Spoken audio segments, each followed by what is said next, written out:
Take a look at this picture. We are raised to believe that family is the only thing that actually matters in this world. From the second you can understand words, people hammer it into your head. Blood is thicker than water. It's supposed to be your home base, your safe harbor, the one group of people on this planet who will never turn their back on you, no matter how bad things get. But let me ask you something. What if that home is currently on fire? What if the people who were supposed to protect you are the ones leaving the deepest scars? Right now, millions of people are doing something that the rest of the world likes to call selfish or even evil. They're walking away. They're going quiet. They're cutting the cord with their parents and their siblings for good.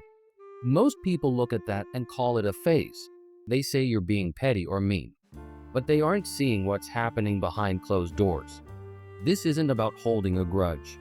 This is about survival. In this video, I want to show you why people actually walk away. We're going to look at the slow rot that happens way before the final break. We'll talk about the jobs your family forced you to work when you were just a kid. And I'm going to show you why no contact isn't some petty punishment. It's a rescue mission for your own soul. If you're carrying a mountain of guilt today, or if you're just trying to figure out why someone you love went silent, listen close. This is the raw truth behind the silence. Let's get into it. But before we go any further, you have to understand one thing. This never starts with some massive, cinematic explosion. It starts way smaller than that. People love to think that someone leaves their family because of one big, nasty fight. They imagine a giant screaming match or a life-altering lie. But that's almost never how it actually goes down. It's more like a house infested with termites. From the curb, the house looks solid.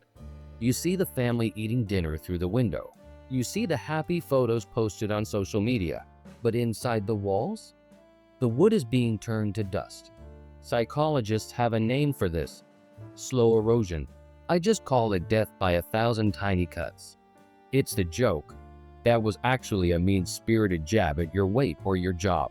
It's the way they roll their eyes when you talk about something you love. It's the way they step over your boundaries like they aren't even there. One comment doesn't break a human being, but 10 or 20 years of those comments, that rewires your brain. You start getting a knot in your stomach the second your phone vibrates. You spend hours in your head practicing exactly what to say so nobody gets pissed off. You stop being a real person and start being a character just to keep the peace. You aren't crazy for feeling this way. Your body is literally trying to save your life. But why does it look so sudden to everyone else? Think about a pot of water on the stove. You turn the heat on low. For a long time, nothing seems to happen. Then, all of a sudden, it boils over the sides. To someone who just walked into the kitchen, it looks like a sudden mess that happened out of nowhere. But the truth is that heat has been building for an hour. That's exactly how a family break works. The parents usually say, "I have no idea what happened." They tell their friends, "We were fine yesterday." But the truth is, they weren't paying any attention to the temperature. They ignored the years of pushed aside feelings. They didn't see the times you tried to speak up and were told to quit being so sensitive or to just get over it. That final fight, it isn't the cause of the breakup. It's just the very last drop of water that makes the cup overflow. To the parent, it's just one argument. To the child, it's 20 years of the exact same argument that never got fixed. It's not just about the fighting though. It's about the job they handed you when you were way too young to work. In a healthy family, you're allowed to just be a kid. You get to be yourself. But in a toxic family, you're given a role to play. You didn't sign up for it, but you had to do it to survive the house. First, you've got the star. This is the kid who has to be perfect at everything. If they win the trophy, the parents feel like they won. But the kid never feels loved for who they are, only for the gold medals they bring home. Then you've got the target. This is the family punching bag. If mom is stressed or dad is angry, it's your fault. If the house is a mess, it's your fault. You become the trash can for everyone else's garbage emotions. Then there's the ghost. This kid survives by becoming invisible. They don't ask for help. They don't make noise. They learn very early that being noticed is actually dangerous. And then there's the heaviest role of all, the one that robs you of your childhood before it even starts.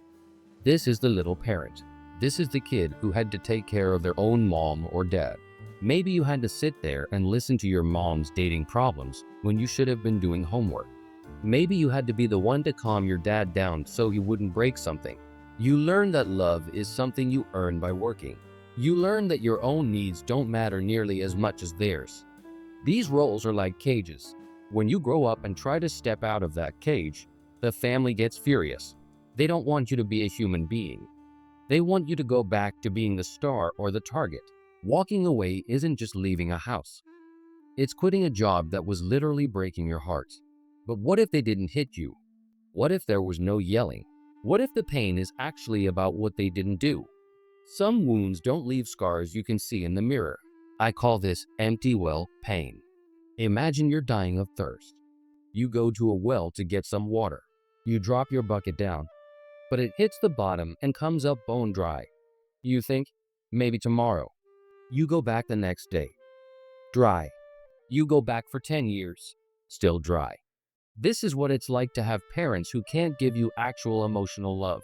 They might have put food on the table and a roof over your head, but they never actually asked how you were doing. They don't know who you really are.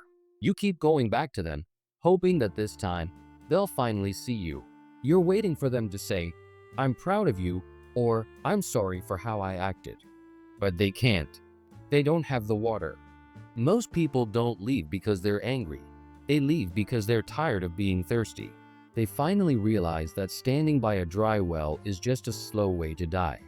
If it hurts this much, why is it so hard to just walk away? The answer is a loop in your brain that you can't seem to switch off. Leaving is brutal because of something called the hope loop. This happens when your family is a nightmare one day and nice the next. They crush your feelings in the morning, but then they buy you a gift or act like your best friend in the evening. This absolute mess of signals fries your brain. It makes you think, see, they can be good people. Maybe they finally change. But they haven't. It's just part of the cycle. You stay because you're in love with the idea of who they could be. You aren't staying for the person who is actually standing in front of you. You stay because you think that if you're just a little bit better or a little bit quieter, they'll finally love you the right way. It's a trap. Walking away only happens when you finally admit to yourself that the cycle is never going to end. You realize that to save your own life, you have to kill the hope that they will ever change. So, what does leaving actually look like? It's not always a total bridge burning. There are different ways to find your peace. Some people start with low contact. That means you still talk, but you keep it strictly surface level. It's like talking to a guy you ran into at a bus stop. You don't tell them your secrets. You don't tell them your dreams. You know those things aren't safe with them. Then there's the gray rock method. You act as boring as a literal gray rock. You don't get mad. You don't cry. You just say, okay, and that's nice. Why? Because toxic people feed on your reactions. If you stop reacting, they eventually get bored and move on to a different target. But for some of us, the only way to stay sane is no contact. This is the nuclear option. This is when you block the numbers, skip the holidays, and stop the visits. You don't do it because you hate them. You do it because you've tried every other way to make it work and nothing changed. It's the only way to stop the fire from spreading to the rest of your life. But here's the thing. Once you leave, why does it feel so heavy? Shouldn't you feel like a weight has been lifted right away? There's a very specific, weird kind of grief that hits you next. I call it grieving the living. It's hard because the person isn't actually dead. They're still out there, breathing and eating. You see them on Facebook. You hear about them from your cousins. But the relationship itself is a corpse. You aren't just sad about losing your mom or your dad. You're sad about the mom or dad you never had. You're mourning the childhood you deserved but didn't get. This is why the holidays feel like a punch to the gut. You see other families laughing and you feel a hole in your chest. But remember, that hole was already there. Being around them just made it bigger. Now that you're away, you can finally start to fill that hole yourself. The guilt will come. It always does. But that guilt is just a sign that you're a good person who was treated badly for too long. Here's the good news. This isn't the end of your book. It's just the start of a much better chapter. When you stop burning all your energy just trying to survive your family, something incredible happens. You start to find out who you actually are. You find out what music you like when nobody is mocking your taste. You find out what actually makes you happy when nobody is there to judge you. You start to build what I call a family of choice. These are the friends, the partners, and the mentors who actually show up when things get ugly. These are the people who love you because they want to, not because a DNA test says they have to. They don't use your past as a weapon. They don't make you feel small. This is where the cycle of pain finally stops. You decide that the hurt ends with you. You learn how to be the kind, supportive parent to yourself that you always needed. So, is it worth it? Is the peace really worth the pain of walking away? In the end, cutting ties is about one thing: choosing yourself. It means you finally stopped walking back into the burning building. It means you've decided that your peace of mind is worth more than a toxic tradition. You are allowed to be happy.